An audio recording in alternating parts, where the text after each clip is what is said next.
Alright, so welcome back to my show where today I'm more or less just categorizing my deck list for Umori the Collector as a partner to Ramos Dragon Engine.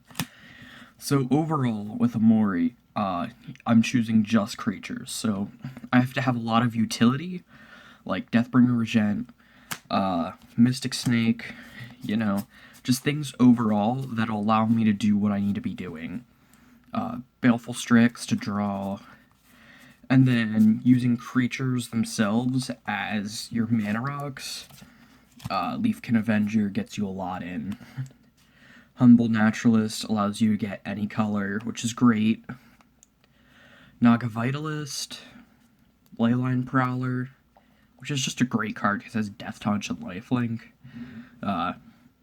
Elysian, Caryatid, any color's great. Tangled Florahedron, the fact that it can be entered as a land. Deathcap Cultivator, great. Draconic Disciple, any color, always good. Gyre Sage, because being able to add a ton of +1/+1 counters is great. And Incubation Druid, just for how good it is, right? So then, the secondary mechanic of this deck is Mutate. So, going over Mutate-wise, you have Mutate support, Polywog Symbiote, Mysterious Egg, Essence Symbiote, Zagoth Mamba, so that you're able to more or less just keep up the Mutate, and every time you mutate, you get the extra benefits from them. So, Porky Parrot is actually one of the big win cons, because I think I've got like 20 cards or more with Mutate. So technically it deals X damage to any target, or it's the number of times it's mutated. So at some point I could just tap it for 20. Cloud Piercer is great, helps you get through your hand. Huntsmaster Liger. Insatiable Hemifridge. Archipelagor allows you to tap stuff. Regolithor buffs your team.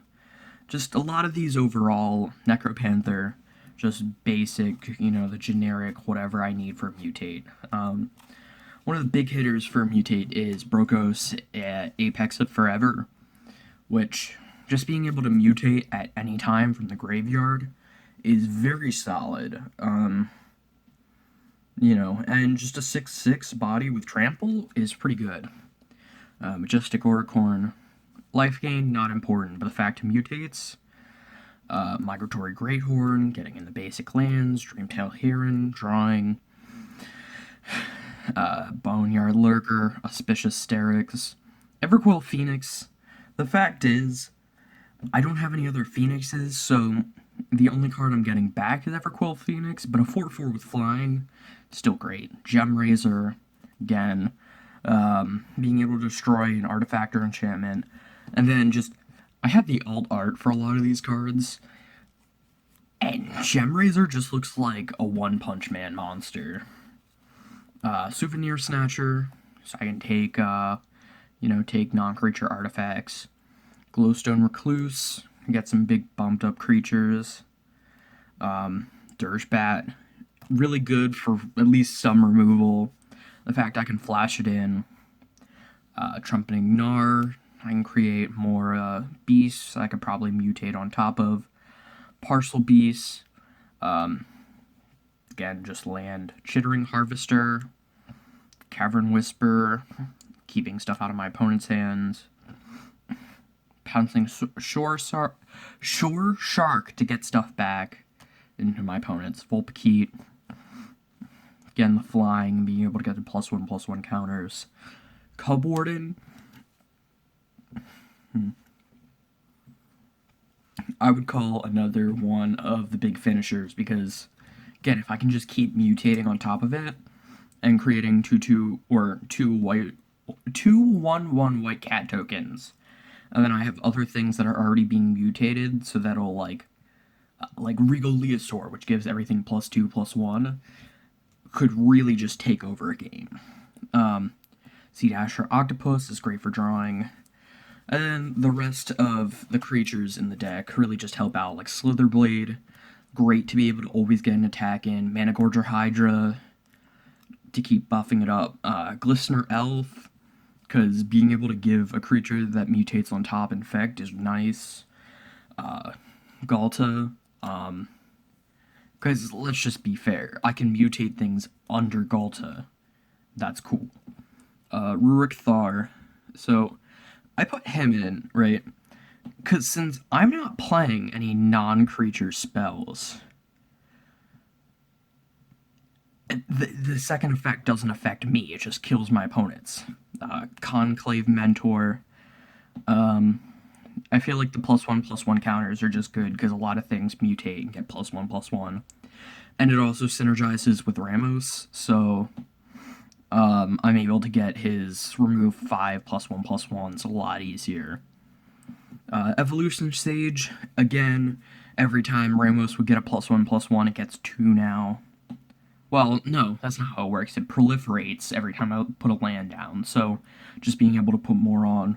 Archon of Valor's Reach, I only play creatures. I can get rid of artifacts, enchantments, instants, or sorceries, or planeswalkers. That's amazing. I don't have to, like, deal with a certain type. Yamavaya Elder, just lands, along with Coiling Oracle, Sakura Tribe Elder, Masked Vandal along with Outland Liberator as removal. And with things like Willbender, Stratus Dancer, and Malevolent Hermit to counter and get rid of instants and sorceries that would more or less bother my team.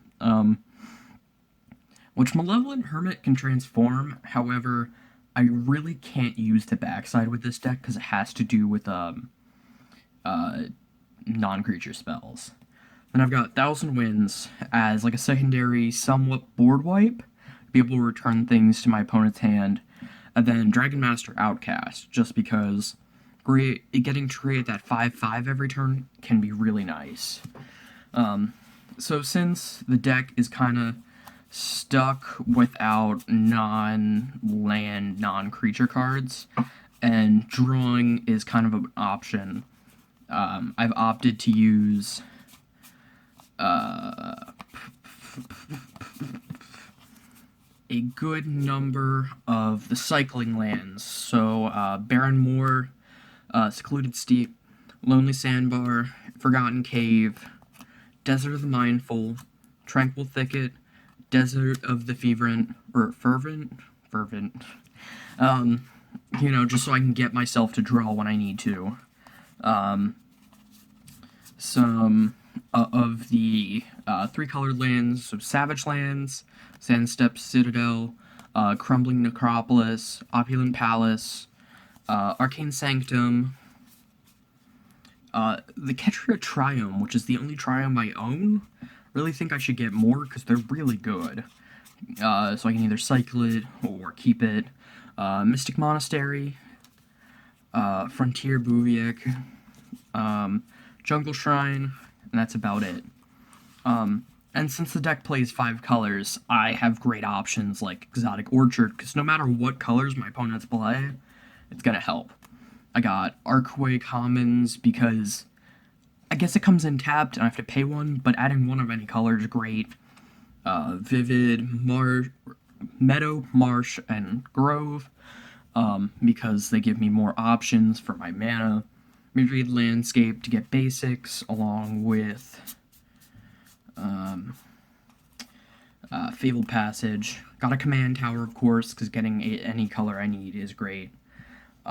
Gavany Township seems not great, but I can pay 2 and tap it when I have extra mana on a turn to give Ramos another +1/+1 to possibly go for that ultimate ability, so every little bit helps. Along with Desolate Lighthouse for some extra card draw. And then Bright Climb Pathway, Back Channel Pathway, and River Guide Pathway, because these flip lands are nutty, like really freaking good. Like, I think they might be some of the best non-basic lands. And then for basic lands, I got 2 plains, 3 forests, 3 swamps, 1 mountain, and 3 islands. So the whole point of the deck is not to be functional, because it's not functional. It's to get out a Mori and get everything to cost less, and then get Rakdos up, or Ramos up, as fast as you can, and just keep ultimating him, so that you can mutate and mutate and mutate. It's not good. I would even call it bad. However, I think this is one of the most fun decks I've made. So thank you for watching me document it for myself. I don't know why I would put these up, but, well, I guess it's because videos take a while, like, a lot of my memory, so, you know, like, actually writing down deck lists? Ew, yucky. Alright, bye.